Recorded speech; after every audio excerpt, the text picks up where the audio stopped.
Olá, exploradores de histórias! Continuamos nossa jornada pela emocionante narrativa de Os Miseráveis.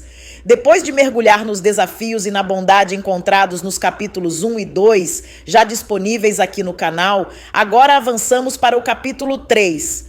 Neste novo episódio, desvendaremos mais sobre as lutas e os momentos críticos na vida de Jean Valjean. Não percam esse capítulo intenso e continuem conosco nesta saga de redenção e desafios humanos. Vamos lá. Capítulo 3. O roubo. Durante a madrugada, Jean Valjean acordou. O ex-condenado pertencia a uma pobre família camponesa. Quando criança, não aprendeu a ler. Ao crescer, tornou-se podador de árvores. Órfão de pai e mãe, foi criado por uma irmã mais velha, casada e com 7 filhos. Quando tinha 25 anos, a irmã enviuvou. O filho mais velho tinha 8 anos, o mais novo 1. Jean Valjean tornou-se o arrimo da família. Passou a sustentar a irmã e os sobrinhos com trabalhos grosseiros e mal remunerados. Nunca namorou, nem nunca se soube que estivesse apaixonado. Vivia para a família, falava pouco, tinha o semblante pensativo. Quando comia, muitas vezes a irmã tirava o melhor pedaço de seu prato para dar a uma das crianças, e ele sempre permitia. Mas seu trabalho e o da irmã eram insuficientes para sustentar uma família tão grande. A miséria aumentou. Certo ano, em um inverno rigoroso, Jean Valjean não encontrou trabalho. A família ficou sem pão. Sem pão, exatamente como está escrito. 7 crianças. Em uma noite de domingo, o padeiro da aldeia ouviu uma pancada na vidraça gradeada. Correu. Chegou a tempo de ver um braço passando por uma abertura feita por um muro na vidraça. O braço pegou um pão. O padeiro perseguiu o ladrão que tentava fugir. Era Jean Valjean. Isso aconteceu em 1795. Por esse crime, foi condenado a 5 anos nas galés. Explica-se, as galés eram barcos movidos a remo. Os grupos de remadores, acorrentados, eram constituídos por prisioneiros condenados. Havia um soldo miserável para cada um deles, guardado até a libertação. Era um trabalho exaustivo, feito somente por condenados. Jean Valjean recebeu grilhões nos pés. Foi acorrentado. Deixou de ter um nome, passou a ser um número. 24.601. E sua irmã? E as crianças? Pergunte a um vendaval onde arremessou as folhas secas. Sem ninguém por eles, partiram ao acaso. Abandonaram a terra onde nasceram. Foram esquecidos. Como o tempo, até Jean Valjean os esqueceu. Uma vez apenas, no 4º ano de sua pena, ouviu notícias de sua irmã por alguém que os conheceria. Vivia em Paris com apenas um dos filhos, o menino mais novo.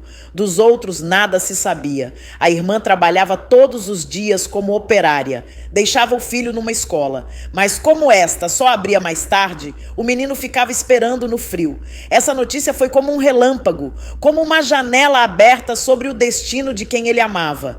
Uma janela que se fechou e não se abriu novamente, porque Jean Valjean nunca mais os encontrou, nem soube deles, por mais que os procurasse mais tarde. No final do 4º ano de condenação, Jean Valjean tentou fugir. Ficou livre 2 dias até ser capturado. Foi condenado a mais 3 anos. Quando cumpriu 6, tentou outra vez, mas não conseguiu fugir. Resistiu aos guardas que o encontraram em seu esconderijo e ganhou mais 5 anos com castigos. No 10º ano e no 13º, quis fugir outras vezes e sua pena aumentou mais ainda, até cumprir 19 anos. Por tentar roubar um pão. Durante a prisão, o inofensivo podador de árvores tornou-se um homem temível. Tinha ódio da lei e da sociedade, por consequência, de toda a humanidade. De ano para ano, sua alma foi se tornando amarga. Desde que fora preso, há 19 anos, Jean Valjean não soltava uma lágrima. Quando saiu, acreditou que podia ter uma nova vida, mas recebeu uma quantia miserável pelos 19 anos de trabalhos forçados. Seu documento de identificação dizia se tratar de um homem perigoso. Logo arrumou um trabalho para descarregar fardos, pois era muito forte. Ao receber, ganhou menos do que os outros por ser um ex-condenado. Sentia-se escorraçado. Assim, ao acordar de madrugada na casa do bispo, começou a pensar nos talheres e na concha de prata. Seu valor era maior do que tudo que ganhara pelos 19 anos. Finalmente, decidiu-se. Tirou uma barra de ferro do saco de viagem para arrombar o armário. Pôs os sapatos nos bolsos, o saco de viagem nas costas. Entrou no quarto vizinho. A porta estava encostada. Ao abrir, rangeu. Parou um instante. Seu coração batia com força. E se o bispo acordasse e desse o alarme? A polícia viria. Seria condenado outra vez. Andou cauteloso até o armário. Ergueu a barra de ferro, mas não foi preciso usá-la. A chave estava na fechadura. Abriu, pegou os talheres. Voltou a seu quarto sem se preocupar com o barulho. Colocou-os no saco de viagem. Pegou seu cajado, pulou a janela. Atravessou o jardim e fugiu. De manhã, o bispo passeava pelo jardim quando a criada veio correndo. Monsenhor, onde está o cesto em que guardo os talheres de prata? O bispo estendeu o braço para um canteiro de flores. Pegou o cesto. Aqui está. E os talheres? Dos talheres, não sei. Meu Deus, a prataria! A criada correu ao quarto, verificou o armário, voltou apressadamente. O homem foi embora, roubou e fugiu. O bispo ficou silencioso. Por fim, refletiu.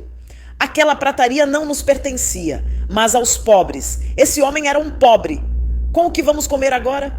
Com talheres comuns, de madeira. Mais tarde, o bispo almoçava com sua irmã. A criada resmungava. Foi uma má ideia abrigar aquele homem. Ainda bem que se contentou em só nos roubar. Podia ter sido pior. Quando estava terminando, bateram à porta. Entre, disse o bispo.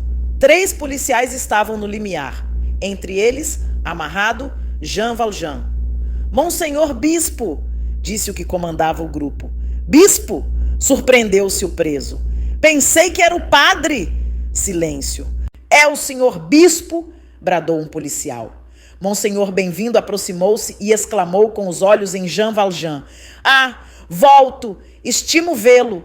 Mas agora me lembro, também lhe dei os castiçais de prata como o resto. Por que não os levou juntamente com os talheres? Jean Valjean abriu os olhos espantado. Encarou o bispo com uma expressão indescritível. O senhor deu os talheres a esse homem, monsenhor? Perguntou um policial. Nós o vimos com ar de quem foge e o prendemos para averiguar. Estava com essa prataria. E disse que ganhou de um pobre padre na casa de quem passou a noite? É verdade. Por que está preso? É um engano. Os policiais soltaram Jean Valjean. Estou livre, realmente? Perguntou como se não acreditasse. Está solto, não ouviu? Disse um dos policiais. Meu amigo, antes de ir embora, pegue os castiçais.